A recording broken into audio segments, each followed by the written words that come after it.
I do know why. You do know why. I do know why. Deep down, you know. Yeah.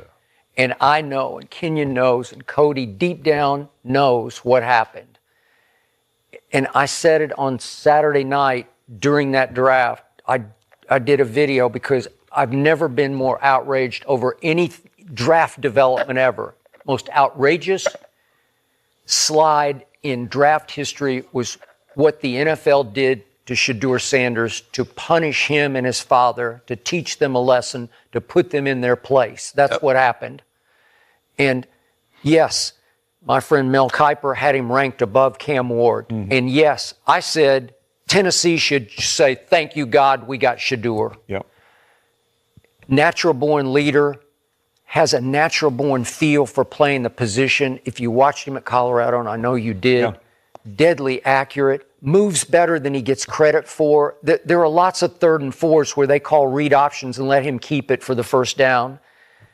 And clutch as they come. He made some big late throws. That night against Baylor, he made back-to-back late touchdown throws where I'm like, God, what's the problem? Well, so he owned whatever it was, 3 or 4 exotic cars, and he made the most money in the history of college football his last year at Colorado. And the NFL is, and they got DJs in the locker room, pregame, halftime. And the NFL is saying, we don't do it that way, Dion. They're saying it as much to the father as to the son. Mm-hmm. A lot to do with it. Yeah, we don't do it up here this way. Franchise quarterbacks don't act that way. We don't need to be tapping our watch during games unless you're winning the national championship. And they got way better than they were, but they didn't win any chips. They didn't win anything, so I'll give you that. Mm-hmm. But they just wanted to say to Shedeur, and Dion said, what if he did come into a session with his headphones? I don't know, how many kids, I see lots of kids walking around with their headphones on. Is that going to knock you down to the 5th round? Exactly. That might be like a generation. Come on, man. I mean, come seriously. on, bro. It's way worse shit going on. Well, it sounded like they're saying he walked into there and kept the headphones. No. They say they had him around his neck or something. Okay, all right. Okay. Oh. Whatever it was. Like, come on, bro. Like, come on. And was he, did he come across as entitled? No, he was, I'll give you this. He was extremely confident in who he was. And it came across to some teams that he was interviewing with where he was just trying to be honest with them. You're not going to get me. He told a couple teams, I'm not going to be there for you. I'm going to go above you. Because he should have, and he thought he was. Okay? Should that damn him to the 5th round? What quarterback is it? It's a little off-putting. Okay, but you got to. But we don't even know what he's being told. But we don't even know if that's what he said, though. Like, I ain't seen one person come out. But if you're not taking me seriously, but if a team got 29 and you've been told that you ain't gonna make it past 15. No. Like that's like past 5. But that's like my pre-draft thing, right? Yeah. There were teams coming in trying to look at me. I'm like, what pick you got? Like, I ain't gonna be there, bro. That's right. I'm not gonna be there when you pick. You've been in that situation. I'm not gonna be there when you pick. And I hear what you're saying, but you also don't know if this team might trade up to go get you. Yeah, but so still, you got to treat every team like they have a high draft. That's on you then, but we not finna play that game. You got motherfucking 17, and they said I'm top 5. Everybody consensus pick, I'm top 5. We not finna play that game. Yeah, but you could but to that point, though, is if they are 17, maybe they have draft capital to move up and come get you if you're still on the board at 7 what if they got a quarterback, 8. though?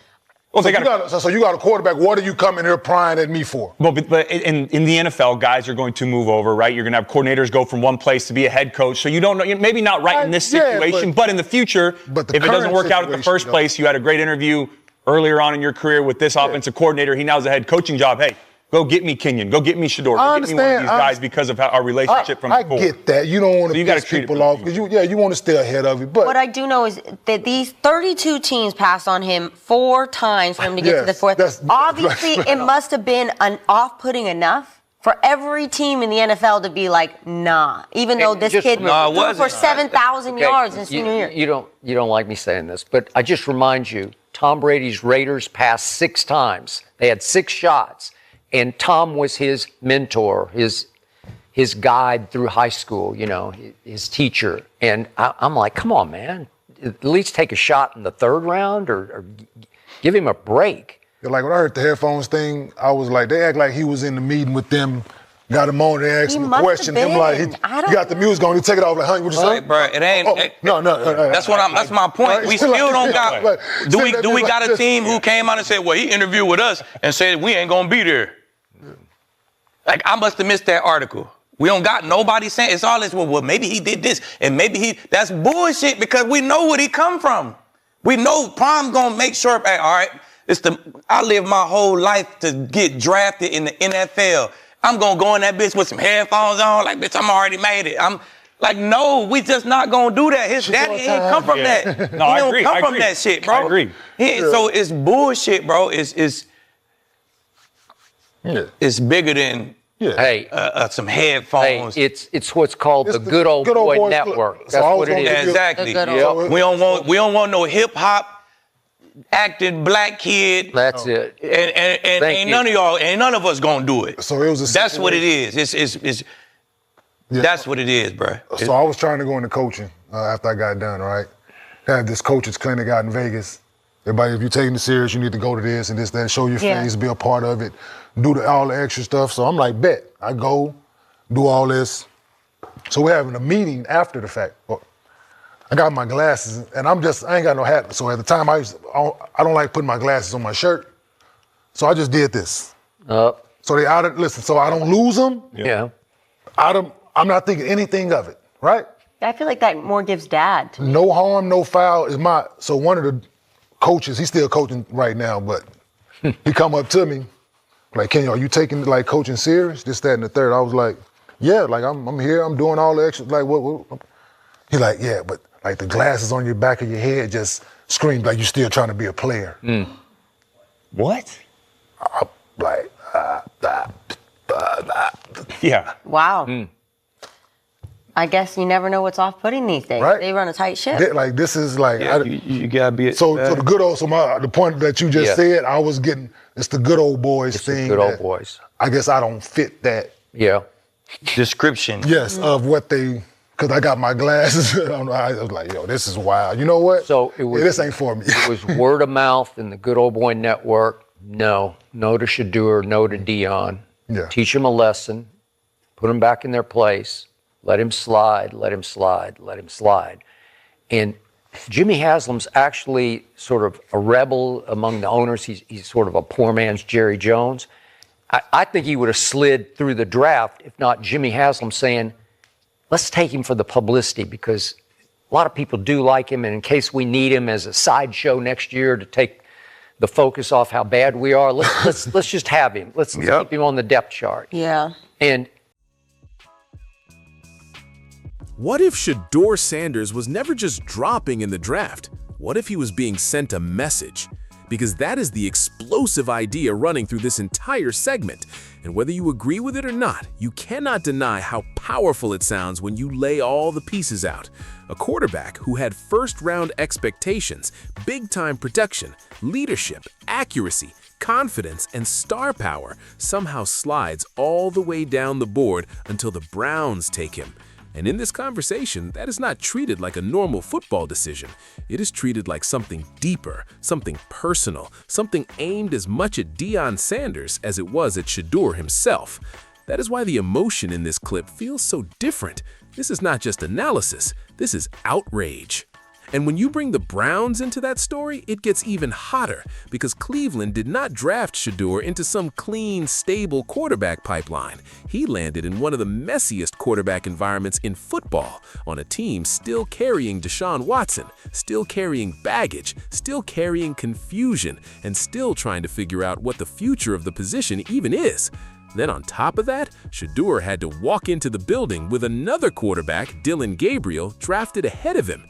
That alone told the world what the early perception inside and outside the organization looked like. He was not being welcomed as the chosen answer. He was being told to wait, to deal with it, and to prove everything the hard way. And that is exactly why what happened next matters so much, because Shedeur did not fold. He did not complain. He did not become a distraction. He did not let the slide define him. He stayed ready, kept working, and when the opportunity finally came, he showed flashes. Were the numbers perfect? No. Was it all clean and polished? No, but the point of this segment is bigger than that. The point is that he walked into a bad situation, into an organization with a rough quarterback history, into a locker room and depth chart that did not naturally set him up to shine, and he still gave people reason to believe. That is what makes this story so compelling in Cleveland. And then comes the biggest emotional charge of the whole segment, the idea that the league simply did not like the Sanders package. Not just the player, but the whole thing.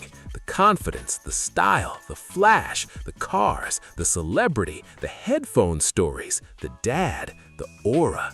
The clip basically argues that the NFL looked at Shedeur Sanders and Deion Sanders and said, "We are going to humble both of you. We are going to put you in your place." Now, whether every single part of that is literally true or not, the reason it lands so hard is because there is still no explanation people fully buy. That is what gives the whole story its heat. The football resume says one thing, the draft results said something else, and the gap between those two things still bothers a lot of people. Now add in the Browns-specific part, because this is where fans in Cleveland should lock in. The conversation reminds people that Shedeur ended up starting 7 games in a situation that was supposed to bury him on the depth chart. And what did he show? Toughness, real toughness. He kept getting up, he kept smiling, he kept responding, he kept looking like the moment was not too big for him. And when you hear them talk about the offensive line and receiving group he had around him, the argument becomes even stronger. This was not a rookie being protected by a great setup. This was a rookie trying to survive the storm, and he did more than survive. He gave the Browns something to think about. That is why this story still feels unfinished in the best way possible for Cleveland. Because if Shedeur Sanders handled all of that and still showed signs, what happens if the structure around him gets better? What happens if the offensive line is improved, the weapons are stronger, and the coaching situation fits him better in year 2?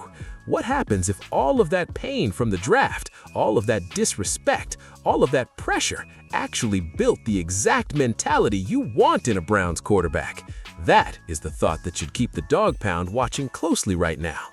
And then there's Jimmy Haslam getting dragged into the conversation, which only makes this whole thing even crazier. The idea that he may have stepped in and said, "Let's take him," whether for football, value, or even publicity, makes the story feel even bigger. Because now, it is not just about Shedeur versus Watson. It's about what the Browns really saw, what the league refused to see, and whether Cleveland accidentally or intentionally stumbled into one of the most fascinating quarterback bets in football. So my message to Browns fans is simple. Do not just look at the draft position. Do not just look at the rookie stat line. Look at the path. Look at the pressure. Look at the response. Because some players get crushed by disrespect, some players get fueled by it. And the way this segment frames Shedeur Sanders, it sounds like Cleveland may be sitting on a quarterback who got tougher, sharper, and more dangerous because of everything that was thrown at him. Tell me in the comments, Dawg Pound, do you believe Shedeur Sanders was truly punished by the league and is now playing with a chip big enough to change the Browns' future? Like the video, subscribe to the channel, and stay locked in, because this Browns quarterback story still feels like it is building towards something much bigger.